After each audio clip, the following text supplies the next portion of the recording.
So I got the force bow finally.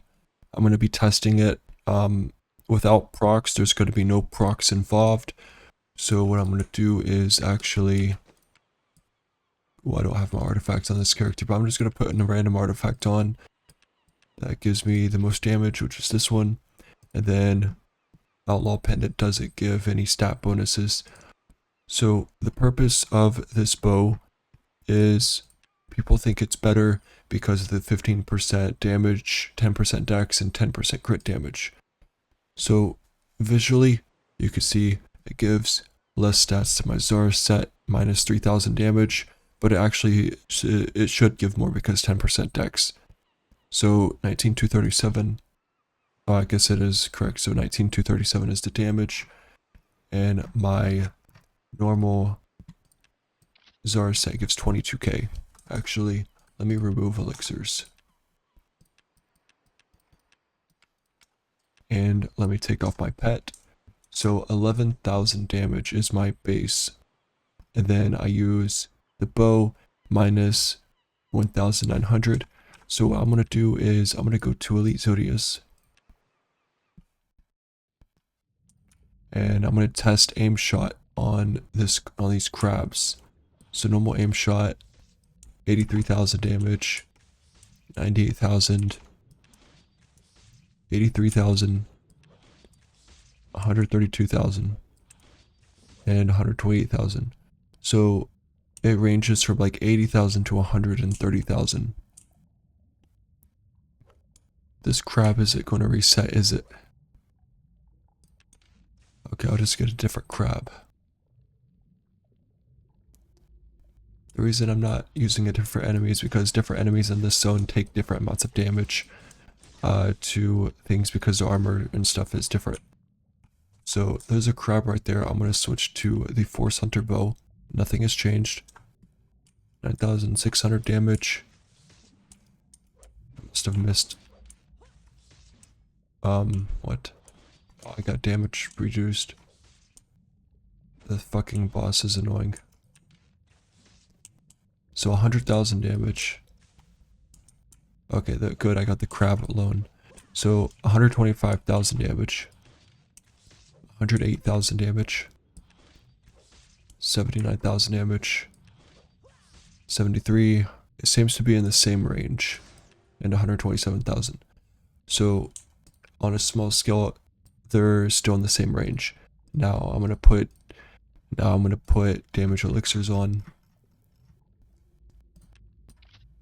Both of the stacking and non-stacking, and then I'm going to use my, I'm actually going to switch this pet because the passive ability would throw it off the stats. Does this do any armor reduction? No. Okay, so I'm going to use a pet that does not do anything to my stats or the enemy stats that would cause me to do more damage. So now with the arcane bow, my damage is 19,000, and I need to find a crab real quick.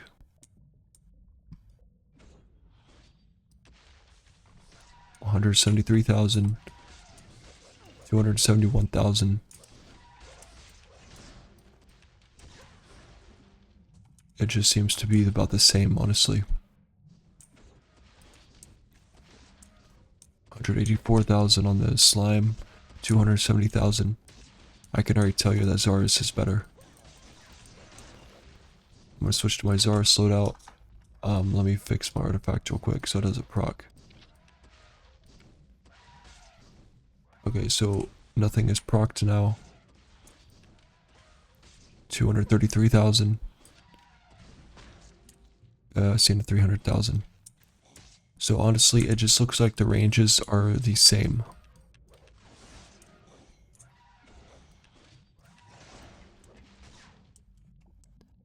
So yeah, the range of the damage on these items are the same.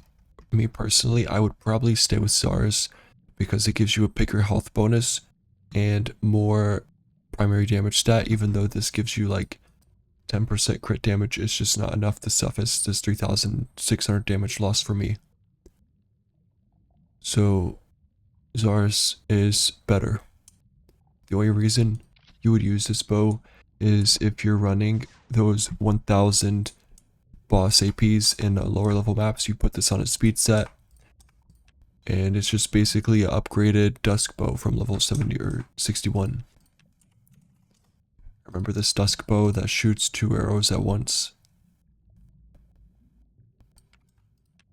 So put movement speed on this bow, get some high or decent damage, and then go to like lower level maps and just spam with his bow.